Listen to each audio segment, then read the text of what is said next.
pessoal, muito bom dia. Aqui quem fala é Nicolas Farto, responsável pela área de renda variável da Vertic Invest, falando para o nosso Morning Call de hoje, sexta-feira, dia 14 de julho de 2023. E o mercado começa sexta-feira sem direção única, esperando pelos balanços dos bancos americanos e ainda refletindo a inflação nos Estados Unidos, que ficou abaixo do esperado nessa semana. Lá na Ásia, hoje o fechamento foi positivo, refletindo o bom humor do mercado ontem, depois que a inflação nos Estados Unidos desacelerou, exceto pelo Japão, que hoje fechou em queda com o índice Nikkei caindo.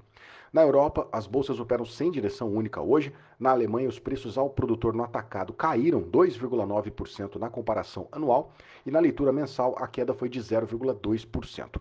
Apesar disso, a inflação lá na Alemanha continua muito alta, ao mesmo tempo que a economia do país vem contraindo. Indo para os Estados Unidos, ontem o fechamento foi positivo, com os dados de inflação ajudando no clima de otimismo. Lá em Nova York, ontem o Dow Jones subiu 0,14, S&P subiu 0,85 e o Nasdaq fechou com uma alta de 1,58%. Depois da inflação ao consumidor ter vindo abaixo do esperado na quarta-feira, ontem foi a inflação ao produtor americano que desacelerou mais e animou os investidores.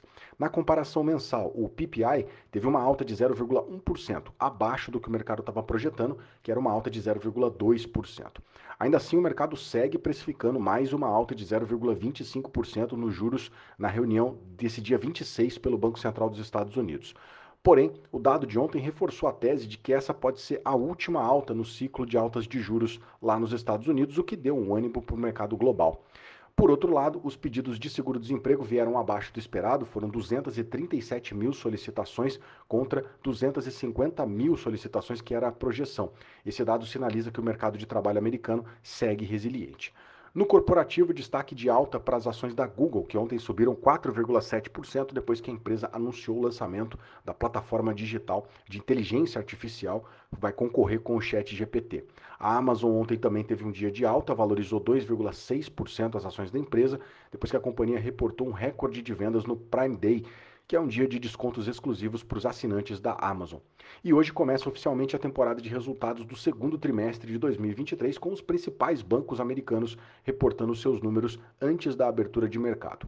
O balanço dessa temporada, é claro, deve ajudar os investidores a ajustar suas expectativas sobre o crescimento da economia americana ao longo desse ano. Além disso, na agenda dos Estados Unidos, às 11 horas da manhã, sai o índice de confiança do consumidor medido pela Universidade de Michigan.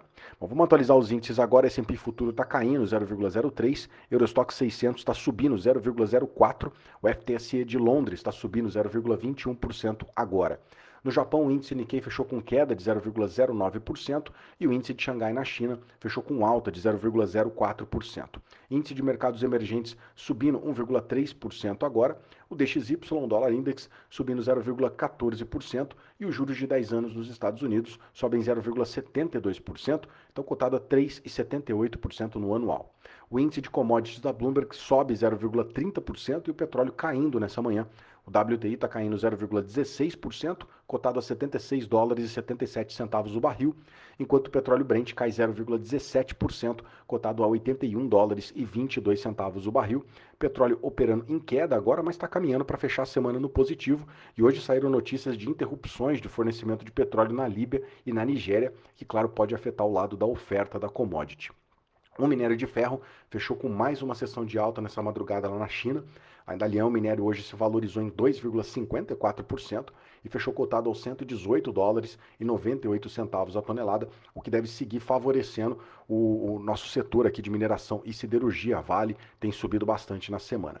O universo de criptoativos, ontem saiu uma notícia importante. A empresa de criptomoedas Ripple, lá nos Estados Unidos, teve uma vitória numa disputa judicial com a SEC e fez o mercado operar com forte alta. Ontem, as ações da Coinbase, que é uma das maiores corretoras que tem capital aberto lá nos Estados Unidos, subiu mais de 24%. Nas últimas 24 horas, as criptomoedas vêm se valorizando, Bitcoin subindo mais de 2%, cotado agora a 31.170 dólares, enquanto o Ethereum sobe mais de 6%, cotado a 1.990 dólares agora. Vindo para o Brasil, ontem o Ibovespa acompanhou o bom humor internacional e fechou com uma alta de 1,36%, terminou o dia nos 119.264 pontos. O dólar fechou o dia com queda de 0,6% e ficou cotado aos R$ 4,79. A curva de juros operou ontem com uma leve alta na maior parte dos vencimentos e ontem, sem grandes destaques aqui, o mercado acabou seguindo o movimento do mercado internacional, inclusive com melhora de sentimento lá nos Estados Unidos e também com notícias positivas da China. Destaque de alta ontem para as ações da Cirela, que subiram quase 9%, depois que a empresa reportou os dados operacionais, com um aumento de 53,6% nas vendas do segundo trimestre, enquanto os lançamentos subiram 51%. As ações do setor de mineração e siderurgia se valorizaram bastante com a valorização do minério de ferro lá na China. Ontem a Vale terminou o dia com uma alta de 2,33%, enquanto as ações da CSN tiveram uma alta de 3,3%. As empresas do setor de petróleo também se beneficiaram com a alta da commodity. Ontem as ações preferenciais da Petrobras, a Petro 4, subiram 1,58%, enquanto as ações da PetroRio ontem tiveram uma alta de 3,2%. E fechando a semana, hoje a gente vai ter agora às 9 horas da manhã as vendas do varejo referente ao mês de maio. A expectativa é de que o número fique estável na comparação com o mês de abril e na leitura anual o número deve atingir uma alta de 1,95%. Bem, esses são os destaques para o dia de hoje. Eu agradeço a sua companhia, te desejo um excelente dia e, claro, um excelente final de semana. Um grande abraço, valeu e até segunda-feira.